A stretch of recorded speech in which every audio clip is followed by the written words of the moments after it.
성도님들 이번 한 주간 어떻게 보내셨나요? 개인적으로 어떤 일이 있으셨나요? 또 우리 공동체 안에, 또 이 휴스턴에, 또 이 온 세계 가운데 어떤 사건 사고가 여러분들의 머리에 남는지 모르겠네요. 이번 한 주 휴스턴으로서는 되게 경사스러운 한 주였죠. 휴스턴 애스트로스가요, 처음으로 월드 시리즈 우승을 했습니다. 11월 1일 저녁에 우승을 했죠.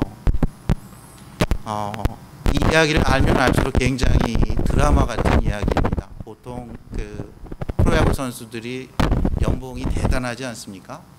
근데 정말 이 중남미의 선수들, 어려운 가난한 어린 시절을 보냈던 선수들을 이렇게 리크루팅 해가지고요, 그들이 많은 연습과 노력과 인내를 통해서 그 우승을 이끌어냈다는 그 비하인드 스토리를 알면요, 마치 허리케인 할비가 수마가 핥혀간 이 텍사스 지역을 마치 위로하듯이 놀라운 선물을 준 한 주이기도 합니다. 그러나 이번 한 주요, 저희가 세계 곳곳을 보면요, 그 이면에 그러한 일이 있었던 것은 아닙니다. 저희가 11월 1일에 휴스턴 애스트로스가 LA에서 우승을 했지만요, 그 전날 10월 31일에 할로윈 데이에는요, 뉴욕의 29세의 한 사람이 자전거 도로를 트럭으로 테러를 함으로써 아무 무고한 시민들이 할로윈데이, 아마 그날 저녁에 아마 파티를 기대하면서 오후에 자전거를 탔던 시민들, 많은 사상자가 났습니다. 어느 학교의 졸업생들이 모여서 리유니언 하기 위해서 아마 저녁에 큰 어떤 이벤트를 기획했을 것 같은데, 그 일행들이 이렇게 무고하게 죽는 그런 일이 있었어요. 그 11월 2일에는요, 한국의 창원 터널 근처에서 76세의 한 노인이 유류를 싣고 있는 과적한 트럭이요, 중앙선을 들이받고 그 유류가 반대편으로 떨어지면서 대단한 교통사고가 났습니다. 화재 폭발 사고가 났어요. 차들이 그냥 이렇게 폭염에 휩싸였죠. 그 내용을 보면요, 23세의 한 젊은 여성이 영문도 모르고 떨어진 그 발벼락에 꽃다운 나이에 생명을 잃었습니다.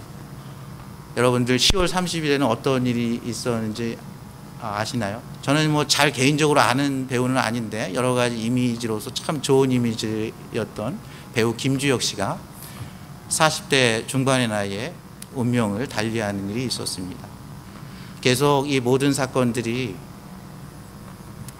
일어나고 있어요. 저희는 이렇게 인생이요, 우승에서 환희의 순간도 있지만요, 정말 예기치 않고 정말 아주 어찌할 수 없는, 거기서 죽은 사람들이 자신이 어찌할 수 없는 그런 상황이었고, 정말 그 사건을 보면서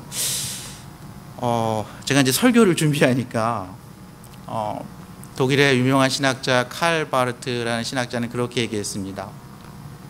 설교자는, 사역자는 한 손에 성경을 들고 한 손에는 신문을 들고 이 시대에 필요한 하나님의 말씀, 하늘과 땅을 연결하는 역할을 해야 된다. 하늘의 메시지를, 영원히 변치 않는 하늘의 메시지를 계속적으로 변화되는 이 세상, 계속적으로 그 불의와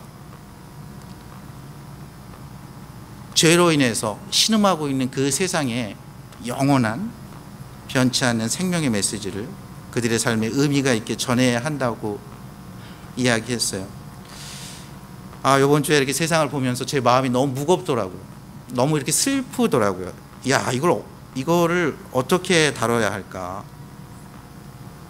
그러면서 오늘 말씀 준비하면서요, 참 한 문학 작품이 생각이 났어요. 제가 아마 고등학교 때 읽었던 것 같은데요, 독일의 대작가 중에 하나인 헤르만 헤세가 데미안이라는 책을 썼습니다. 여러분들 그 책 읽어보셨는지 모르겠어요. 에밀 싱클러의 젊은 날의 이야기라는 부제가 있는 책입니다. 에밀 싱클레어는요, 이 세상이 밝은 면만 있는 것이 아니라 어두운 면도 있구나, 선과 악이 공존하는구나 하면서 그가 그 젊은 날에 그가 영적으로, 지적으로, 정신적으로 성장하는, 방황하는 그 이야기를 헤르만 헤세가 잘 표현을 했습니다. 거기에 유명한 이야기가 있죠. 새가 새로운 세계로 나아가기 위해서는 알과 싸우고, 원어는 그렇게 되어 있습니다. 알과 싸우고 헤쳐서 나와야 한다는 말씀이 있어요. 이 세계는 이렇게 두 개의 세계가 있습니다. 기뻐서 환희하는 그런 세계에만 있는 것이 아니라 더 많은 부분이 이유를 알 수 없는 고난과 이유를 알 수 없는 예기치 않은 사건과 사고들, 그런 죽음들로 저희는 저희의 삶을, 오늘을 살아가고 있는 것입니다. 미국도 그런 밝은 면이 있고 어두운 면이 있고요. 저희 공동체에도 그런 것이 있고, 무엇보다도 저희 마음속에서도 그런 밝은 면과 어두운 면이 있습니다. 오늘 사도 바울은요, 이 갈라디아 교인들에게 이 두 가지의 천저한 차이, 어두움의 세계와 빛의 세계를 이렇게 그 안에 있으면서 그 문제를 너희가 어떻게 다루고 어떻게 해결하며 오늘을 어떻게 살아가야 하는지를 이야기하고 있어요. 저와 여러분이 오늘 말씀을 통해서요, 저희가 비록 빛과 어둠이 공존하고 진리와 비진리가 공존하며 정의와 부정의가 공존하고 생명과 죽음이 공존하는 이 세상 가운데 저희 안에 어쩔 수 없는 어두움과 하나님께서 주신 소망이 공존하는 이 마음을 어떻게 붙잡고 오늘과 내일을 살아갈 수 있는지 여러분들이 오늘 말씀에서 발견하기를 원합니다. 사도 바울은요, 이 갈라디아 이 교인들에게 육체의 소욕을 따르는 그러한 무리들이 있고요, 또 성령의 열매를 맺는 무리들이 있다고 이렇게 구분해서 이야기하고 있습니다. 오늘 말씀 보면요, 17절에 보면 육체의 소욕은 성령을 거스리고 성령은 육체를 거스려서 서로가 대적함으로 너희가 원하는 것을 하지 못하게 한다고 했습니다. 그러니까 육체의 소욕은 목표가 뭐냐면 그냥 일이 안 되게 하는 거예요. 육체의 소욕은 뭔가를 이루는 게 아니라요, 뭔가 안 이루어지게 하는 거예요. 뭔가 이렇게 자꾸 이렇게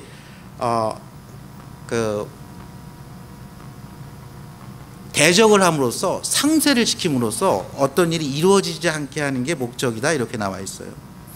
그리고 육체의 일은 굉장히 분명하다고 얘기했어요. 영어로는 obvious라고 되어 있습니다. 육체의 일은 분명하다, 육체의 일은 현저하다는 거예요. 육체의 일은 그게 명확히 보인다는 거예요. 육체의 소욕은 명확히 보인다고 이야기했습니다. 그러면서 15가지를 나열하고 있어요. 첫 번째는 음행과 더러운 것과 호색입니다.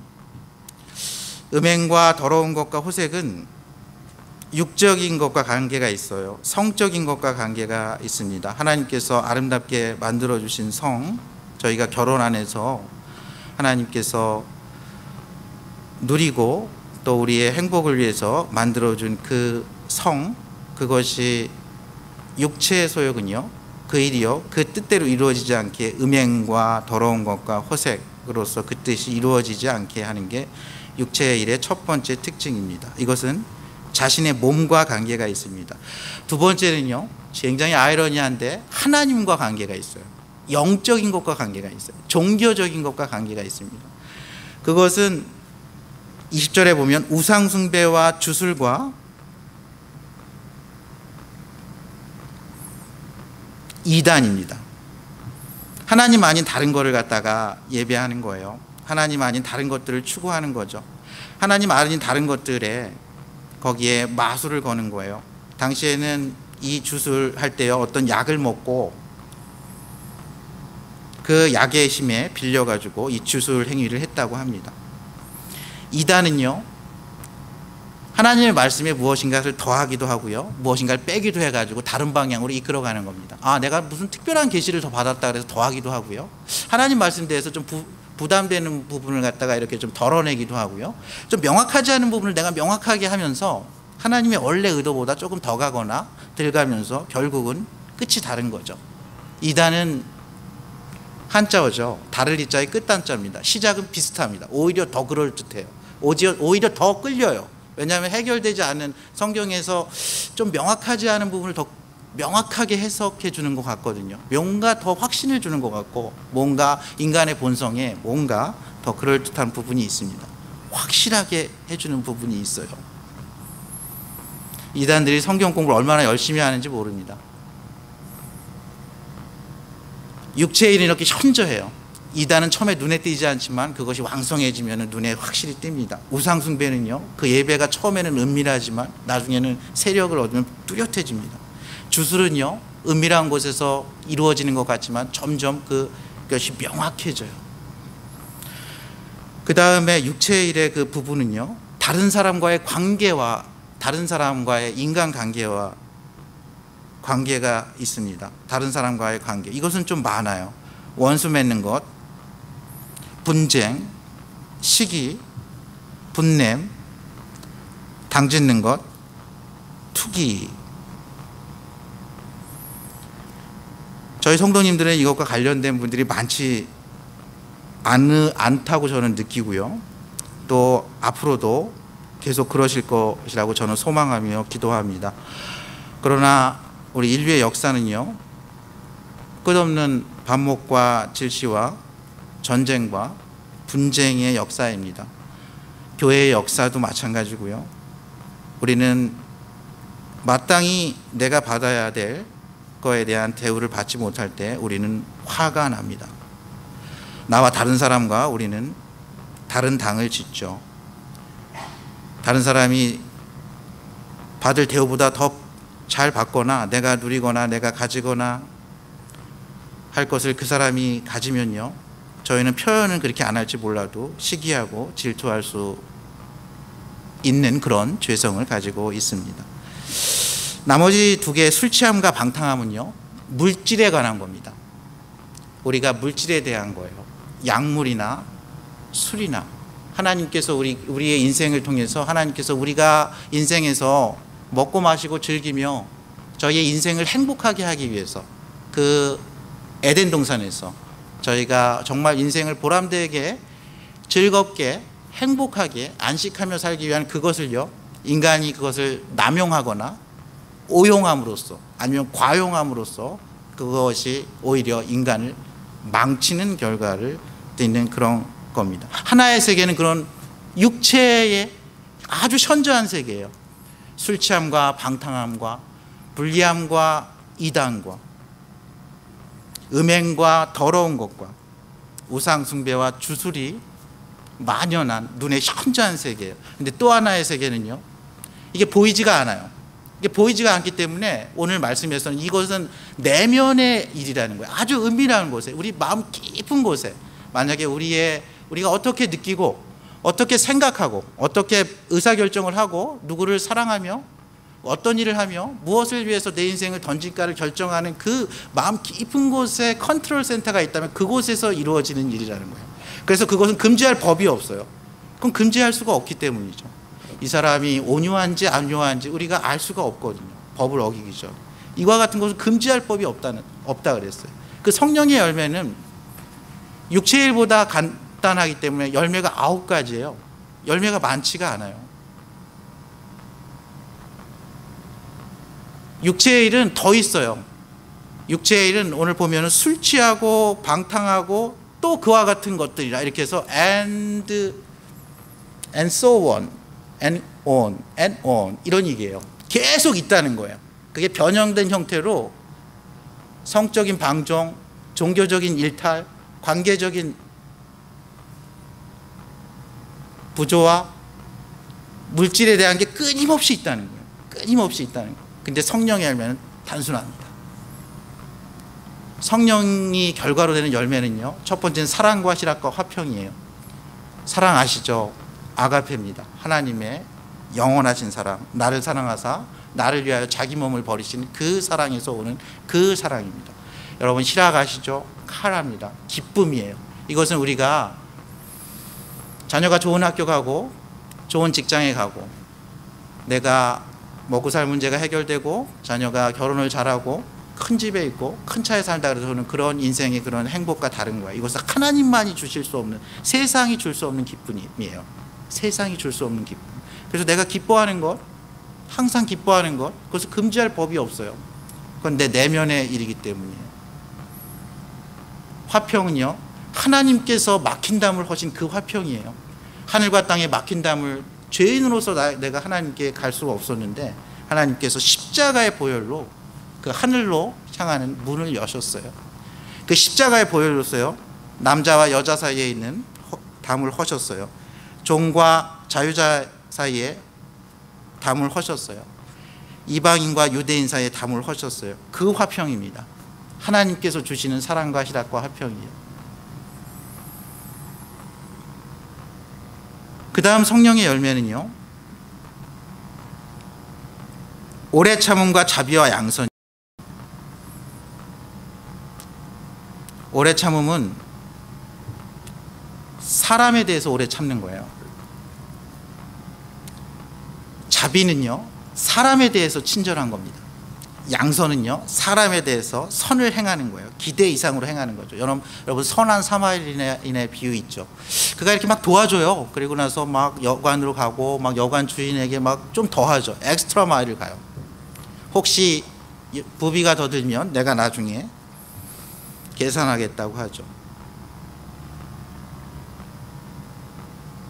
다른 사람에게 대해 오래 참고 다른 사람에게 친절하고 다른 사람에게 선을 행하는 이게 성령의 열매라는 거예요. 그 다음 성령의 열매는요, 충성과 온유와 절제예요. 충성은요, 번역이 좋지는 않습니다. 신실함입니다. 신실함. 제가 지난주에 믿음으로 설교할 때 여기서 이 충성이요, 그 믿음의 단어예요. 피스티스예요. 그래서 faithfulness라고 번역되어 있어요. faithfulness. 그러니까 이거는 신실함이 뭐에 대해서 신실한 거냐면요, 뭐에 대해서 충성하는 거냐면, 뭐 잘못된 정권에 대해서 충성할 수 있죠. 북한에서도 북한 지도자한테 충성하는 사람 있잖아요. 미국도 미국 지도자한테 충성하는 사람이 있고, 어느 정권이든 있잖아요. 그게 아니고 이 방향이요, 내가 믿는 것, 내가 믿는다고 말하는 것, 그 진리에 대해서 충성한 거예요. 하나님에 대한 신실함이에요. 나를 사랑하사 나를 위해서 자기 몸을 버리시 그 하나님, 성령을 믿사오며 그 아들 예수 그리스도를 믿사오며 창조주 하나님을 믿는 그 내 믿음에 맞는 나의 말과 행동을 이야기하는 그게 신실함이에요. 그게 충성입니다. 온유는요 젠틀리스인데, 이게 나면서부터 좀 이렇게 좀 젠틀한 사람 있잖아요. 나 보니까 이렇게 금숟가락을 이렇게 지고 왔고 그 가정이 그냥 금숟가락일 뿐만 아니라 그 사람들의 수준이나 여러 가지 그 성품이나 그 가정의 문화가 금수저인 거예요. 그래서 나서부터 자기가 듣는 말이 너무 젠틀하고 너무 클래시한 거죠. 그럼 자기도 모르게 세상을 밝은 면을 많이 보게 되죠.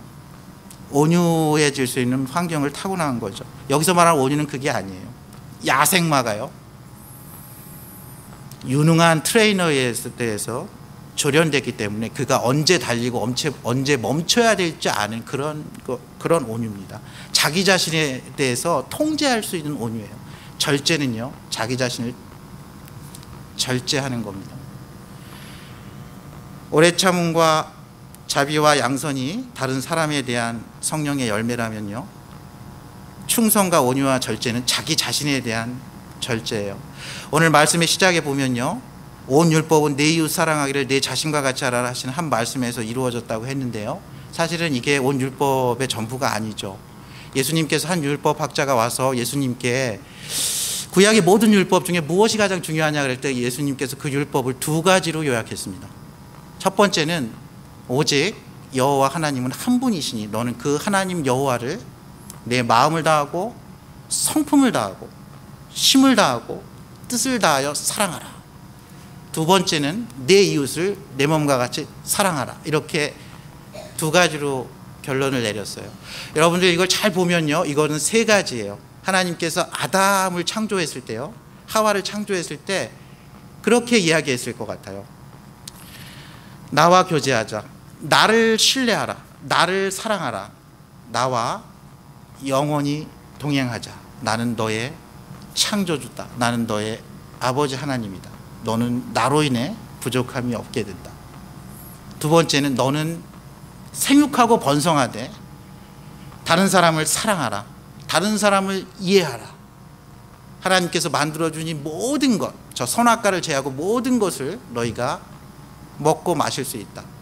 생육하고 번성하고 내가 너희에게 주신 그 지혜로, 그 지식으로, 그 명철로 이 세상을 정말 창조 질서에 걸맞게, 창조의 아름다움에 걸맞게 너가 밟는 땅을 그렇게 만들어가라고 말씀하셨을 거예요. 그리고 무엇보다도 내가 너를 사랑한 것처럼 너도 너 자신을 사랑하라고 했을 거예요.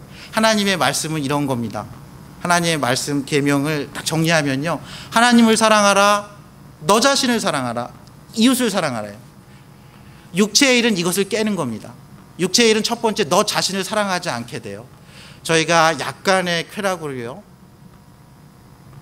제가 오늘 설교하면서 마음이 상하시는 분 없었으면 좋겠어요. 제가 전화하다 보면요, 그럴 수 있을 것 같은 생각 들어서 그런데요, 이 분명한 육체가 하는 일, 음행과 더러운 것과 호색 일을 하다 보면 약간의 즐거움이 있어요. 이 성적인 즐거움이 있을 수 있죠. 육적인 즐거움이 있을 수 있어요. 방종이 주는 자유가 있을 수 있죠. 그러나 그것은요, 브로드웨이인 것 같지만 결국은 자신을 올가매입니다. 음행과 더러운 것과 호색은요, 나와 일심동체인 배우자를 먼저 공격을 합니다. 가정을 공격하고요, 그것은 부메랑이 돼서 결국은 내가 나 자신을 사랑할 수 없게 하는 겁니다. 사단의 특징은요, 거짓말하는 거예요. 사단의 특징을, 그는 거짓의 아비다, 그는 속이는 자다, 그는 살인자다, 그는 멸망시키는 자라고 성경에 나와 있어요. 그가 하는 거는요, 너 자신이 너 자신을 사랑하지 않고 너 자신을 스스로 멸망시키기 원하는 거예요. 이 종교적인 거요, 우상숭배 주술 이단 있죠. 이것은 하나님을 사랑하지 못하게 하는 거예요. 하나님으로부터 멀어지게 하는 거예요. 하나님이 아닌 다른 것을 예배하게 하는 거예요. 하나님으로만은 만족하지 못하게 하는 거예요. 뭔가 다른 것을 더하는 겁니다.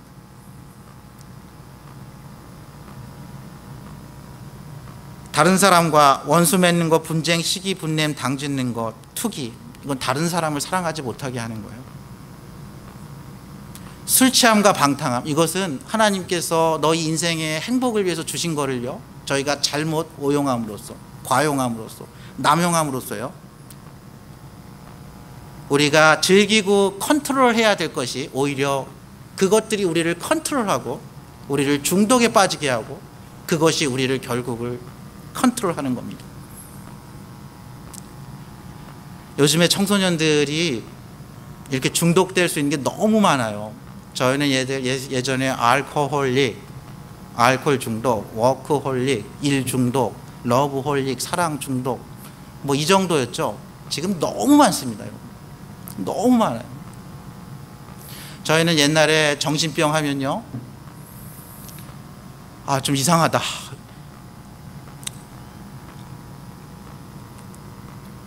제정신이 아닌 것 같다, 미친 것 같다,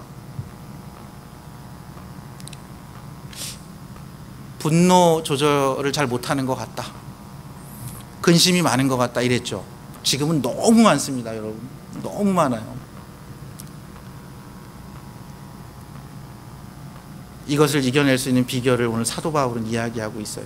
너희가 다시 하나님을 사랑할 수 있는 비결, 너희가 다시 이웃을 사랑할 수 있는 비결, 너희가 다시 자기 자신을 사랑할 수 있는 비결, 너희가 다시 그 물질에 얽매이지 않고 그 물질을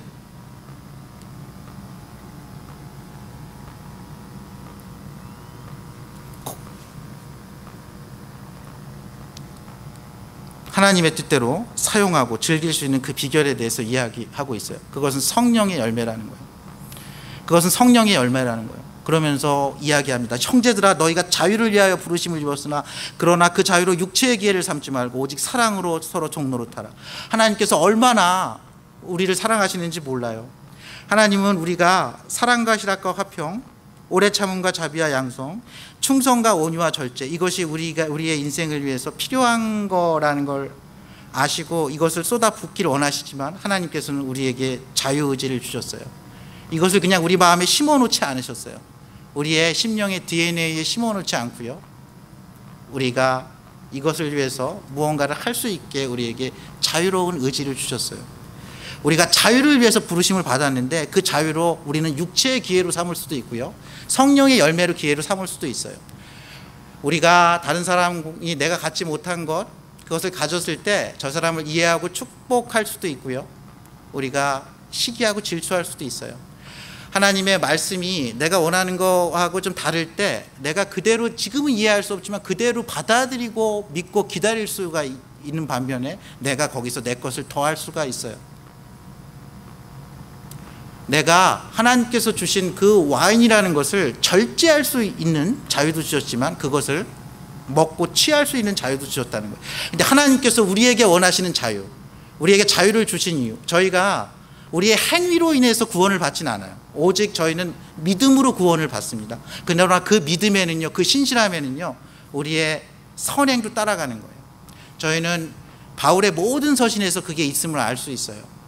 에베소서 2장 8절에서 10절에서 바울은 이렇게 얘기했습니다. 너희가 그 은혜를 인하여 믿음으로 말미암아 구원을 얻었나니 이는 하나님의 선물이라. 행위에서 난 것이 아니니 이는 누구든지 자랑치 못하게 함이리라.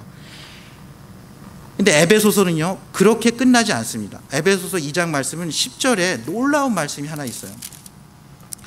우리는 그가 만드신 바라. 이것은 하나님의 걸작품이라는 뜻이에요. We are God's masterpiece, 이런 뜻이에요. 우리는 그가 만드신 바라, 그리스도 예수 안에서 선한 일을 위하여 지으심을 받은 자니 이 일은 하나님이 전에 예비하사 우리로 그 가운데서 행하게 하려 하십니다. 조각가가요, 하나의 조각품을 만든 작품을 만드는데도 때로는 인고의 세월을 거쳐서요, 때로는 깊이 들어갈 때는 깊이 파고 나올 땐 나오게 하면서 하나의 조각품을 만듭니다. 하나님이 만물의 영장인 그의 인간을 위해서 만드실 때는 놀라운 계획이 있어요. 이 성경은요, 하나님의 감동하심으로 된 겁니다. 성경은 성령의 감동하심으로 된 거예요. 이 말씀은요, 구원에 이르게 하는 지혜가 있어요. 교훈과 책망과 바르게 함과 의로 교육함을 통해서 우리의 속사람을, 우리의 신앙 인격을 온전케 합니다. 선한 일을 행하게 온전케 해요. 우리를 하나님의 자녀 삼아 주시고요, 자녀에 걸맞는 속사람을 만들고요, 겉사람도 만들어줘요. 근데 그 과정은, 걸작품을 만들 때 중간에 그 작품은 그 조각가가 대패질한 거, 그거 좀 이렇게 보기 싫을 거예요. 그 과정은 그럴 거예요. 우리가 그런 과정 가운데 있어요. 우리는 지금 건축 중이라는 거예요. 우리는 지금 조각 중에 있기 때문에 실수도 있습니다. 시기할 수 있어요. 우상 숭배할 수 있어요. 오늘 15가지, 아니 그거 말고 다른, 그와 다른 것들로 저희는 육체의 일이 현저하게 진행되고 있을 수 있어요. 그러나 하나님은 그것을 막기를 원하셨어요. 하나님은 인간이 되셔서 이 땅에 오셔서요, 그 역사를 막고 섰어요. 나를 사랑하사 나를 위해서 이 땅에 오셨던 이 동화 같은 이야기, 2000년 전 그 골고다 십자가에서 죽었던 그 유대인 33세의 그 청년이 과연 나에게 어떤 의미가 있는지 사도 바울은 그 얘기를 하고 있는 거예요. 그가 죽으면서 보냈던 그 성령, 그 성령이 너희 심령 가운데 뿌려지기만 하면, 지금은 그게 씨가 뿌려져서 아주 비미하지만 그 조각가, 그 정원사에 때로는 물을 주고 때로는 김을 메고 때로는 가지치기를 하며 인고의 세월을 거치면서 그것이 한여름의 떼약볕과 폭풍우를 거쳐서 그 수확의 계절에 맺는 그 열매는요, 하나님을 다시 온전하게 사랑하며 하나님 안에서 온전히 기뻐하며 하나님과 온전히 화평하며 다른 사람에 대해서 오래 참고 다른 사람에게 대해서 친절하며 다른 사람에게 자비한 그 삶, 무엇보다도 너 자신을 있는 모습 그대로 받아들이며 사랑하는 하나님의 원래 창조의 목적을 확인할 수 있다고 이야기한 것입니다. 성령의 열매를 맺으면요, 성령을 충만하도록 기도하면요, 지금은 금지할 법도 없고 뭐 차이가 없어요. 그냥 성령의 씨앗이 뿌려진 거예요. 성령의 씨앗이 뿌려져서 속만 더 괴로워요. 속만. 사도 바울은 로마서 7장에서 이걸 아주 웅변적으로 이야기했어요. 내 안에 선을 행하기 원하는 마음과 동시에 악을 행하기 원하는 마음이 싸우고 있다는 거예요. 내가 그리스도와 함께 십자가에 못 박혀 죽었어요. I have been crucified with Christ Jesus. 그러나 이것은요, 현재 완료형이에요. 과거에 그 일이 있었지만 이게 현재까지 계속되고 있어요. 내 안에 죽은 옛사람과 살아있는 산 사람이 지금 내 안에서 치열하게 싸우고 있다는 거예요. 사탄은요, 죽은 옛사람이 이기길 원합니다. 사실 이기기 원한다기보다는 죽은 옛사람과 죽은 옛성품과 살아있는 새로운 하나님께서 주신 새 성품이 싸워가지고요, 그냥 파토나길 원하는 거예요. 이것도 저것도 안 되길 원하는 거예요. 어떤 특별한 사단이 어떤 특별한 큰 계획이 있는 게 아니에요. 그냥 안 되길 원하는 거예요.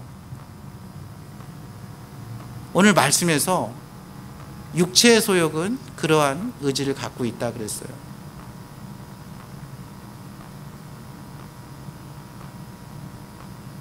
성령의 씨앗이 뿌려지는 것은요, 보이지 않아요. 여러분, 기도할 때 성령의 충만함을 구해 보십시오. 특별한 변화가 없어요. 내가 당장 오늘 내가 해야 될 일, 그걸로 인해서 갑자기 풀리는 것도 아니고요, 안 좋았던 관계가 갑자기 좋아지는 것도 아니고요, 일이 갑자기 잘 되는 것도 아니고, 하나님의 그 사랑과 실학과 화평을 갑자기 막 넘치도록 느끼는 것도 아니고, 내가 없던 온유와 절제가 갑자기 생기는 거 아닙니다. 씨가 뿌려진 거예요. 그러나 그 조각가의 그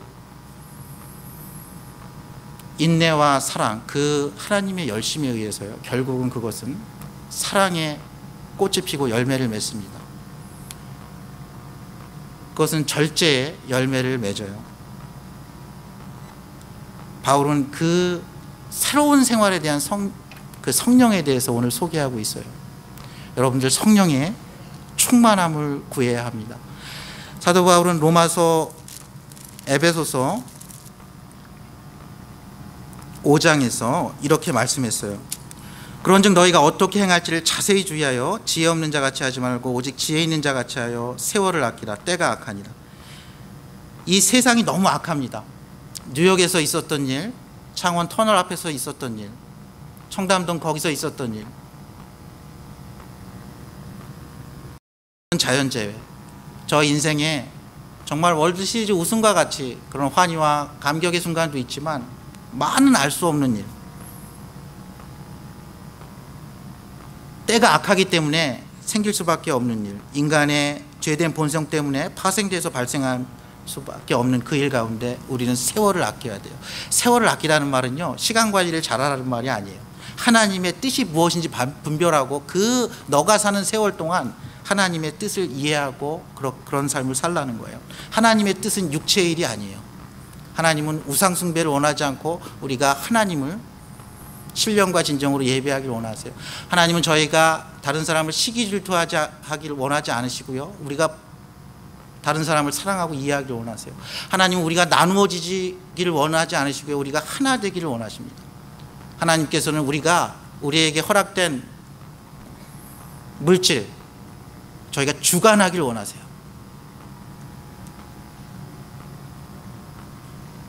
사도 바울은 그러므로 어리석은 자가 되지 말고 오직 주의 뜻이 무엇인가 이해하라. 술 취하지 말라. 이는 방탕한 것이니 오직 성령으로 충만함을 받으라라고 이야기했습니다.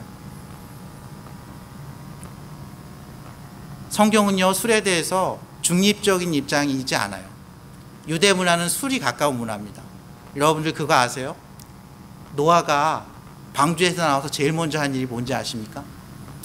창세기 9장 20절에 보면요, 노아가 농사를 시작했는데요, 포도나무를 제일 먼저 심었어요. 포도원을 지었습니다. 그리고 그게 자라가지고요, 노아가 그 무지개의 놀라운 언약, 내가 다시는 물로 인류를 멸망하지 않으라는 그런 약속을 받고 포도나무를 심고 포도주에 취해서요, 벌거벗어서 이렇게 누워 있어요. 그거에 대해서 셈, 함, 야벳이 다른 반응을 피면서 인류사가 나누어지는 것이 창세기 9장의 말씀입니다. 여러분들 탈무드에 그거에 대해서 조금 더 디테일로 이런 얘기가 있어요. 노아가 하루는 포도나무를 제일 먼저 심어야겠다 생각해서 포도원에 가서요, 포도나무를 심고 있는데 이 똑똑한 사탄이 와가지고 노아야 지금 뭐하냐? 그랬더니 나 포도나무를 심고 있어. 이 포도 열매는 날로 먹어도 달콤하고 건조시켜 먹어도 달콤하다. 그리고 이게 즙이 돼가지고 이게 발효가 되면은 그것은 정말 큰 즐거움을 준다. 이렇게 얘기해서 이 똑똑한 사단이 나도 같이 하자, 나도 같이 심겠다 했는데 노아가 오케이 같이 하자고 합니다. 근데 이 사단이요 아주 교활해요. 거기에 거름을 주는데요, 처음에 양을 죽여서 거름을 줍니다. 그 다음에 사자를 죽여서 거름을 줘요.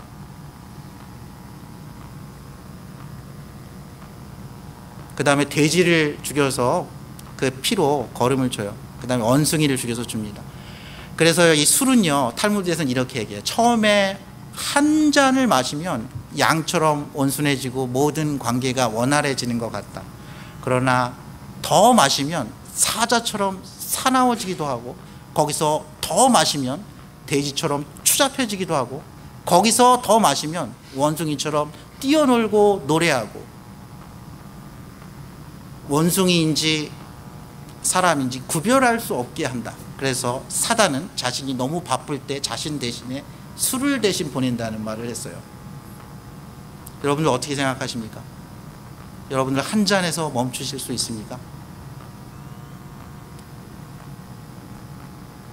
제가 말하는 것은요, 누군가를 마음을 다치게 해서 하는 말씀이 아니에요. 하나님의 원래 창조 목적은요, 그 포도나무의 그 열매를 그들이 누리고 먹고 마시길 원했어요.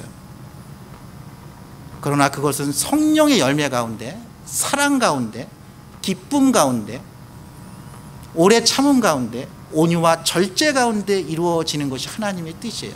성령은요 하나님의 영입니다. 성령은 하나님의 영이에요. 모든 성경은 하나님의 감동으로 된 것, 이 말씀은요 하나님의 영이에요. 하나님의 작품이라는 거예요. 이거대로 살면 하나님의 뜻이 이루어진다. 근데 이것은 성령의 검이에요. 성령이 이 성경 말씀을 통해서, 이 성경 말씀을 통해서 하나님의 사람들에게 구원을 주고 온전케 하고 완전케 한다는 거예요.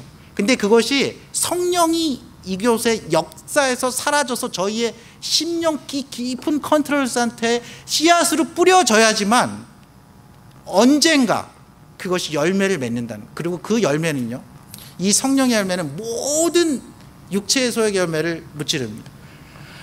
저희가 그때의 예수 그리스도와 함께 십자가에 못 박혀 죽은 그것이 그때 시작돼서 지금 계속되지만 언젠가는 것이 완료가 됩니다. 완료가 돼요. 2차 세계대전 때 연합군이 밀릴 때 그들은 프랑스의 노르망디의 해안에 상륙작전을 펼침으로써 그때 사상자가 엄청나게 나거든요. 그 이후로도 연합군도 많이 죽고 독일군도 많이 죽어요. 그렇지만 그때 전세는 바뀝니다. 연합군이 결국 이겨요. 여러분 생각해 보세요. 하나님께서, 창조주 하나님께서, 구원자 하나님께서 그 아들 예수 그리스도도 아끼지 않고 여러분에게 내어주셨는데요, 그거 하느라고 이제 힘들어서 이제 에너지 다 썼다, 그 다음부터 너가 알아서 해라, 좀 착하게 살든지 술을 좀 덜 마시든지, 그렇게 할 것 같습니까? 하나님께서는 그의 보혜사 성령 하나님을 보내주셔서요, 너희가 성령을 따라 행하라고 했어요. 성령을 따라 행하라는 말은 명령문이에요. 성령과 스텝을 같이 하라는 거예요. 성령의 손에 붙잡혀서 같이 스텝 바이 스텝 걸어가라는 거 이야기입니다. 성령과 이렇게 이끌려가요. 하나님께서 강한 손과 편팔로 나를 붙잡고 있어요. 내가 잠시 한눈 팔아요. 딴 생각해요. 그 손에서 빼앗을 자가 없습니다. 오늘 말씀을 맺습니다. 저희가 하나님의 영광을 위해서 사는 것, 하나님의 은혜 가운데 사는 것, 하나님의 말씀대로 사는 것, 그리스도 예수를 믿는 믿음 안에서 사는 것, 그 모든 것 있지 않습니까? 그것은 저희의 노력이나 힘이나 능력으로 되는 게 아닙니다. 그것은 하나님의 은혜로 되는 거예요. 하나님의 성령으로 되는 겁니다. 우리 힘으로 저희가 어찌할 수 없는 게 너무 많아요. 저희는 뉴욕 그 거리에서 자전거를 타진 않았어요. 창원 거길 달리진 않았어요. 그러나 그건 너무 예기치 않게 누구에게나 일어날 수 있는 일임을 저희는 겸허하게 인정해야 돼요. 우리가 그 사람보다 더 도덕적으로 낫고 다른 사람을 더 사랑하고 하나님을 더 사랑하고 물질에 대해서 더 잘 사용하기 때문에 우리가 여기 있는 게 아닙니다. 저희는 하나님의 은혜로 오늘 호흡하고 사는 거예요. 저희는 하나님의 은혜로 내일 호흡하고 살 수 있을 거예요. 성령은 하나님의 호흡입니다. 하나님의 영이에요. 그리고 저희를 살리는 영입니다. 성령 충만하기를 함께 기도하며 성령의 열매를 소망하며 하나님께 영광 돌리는 그런 공동체 되기를 주님의 이름으로 축복합니다. 함께 기도하시겠습니다.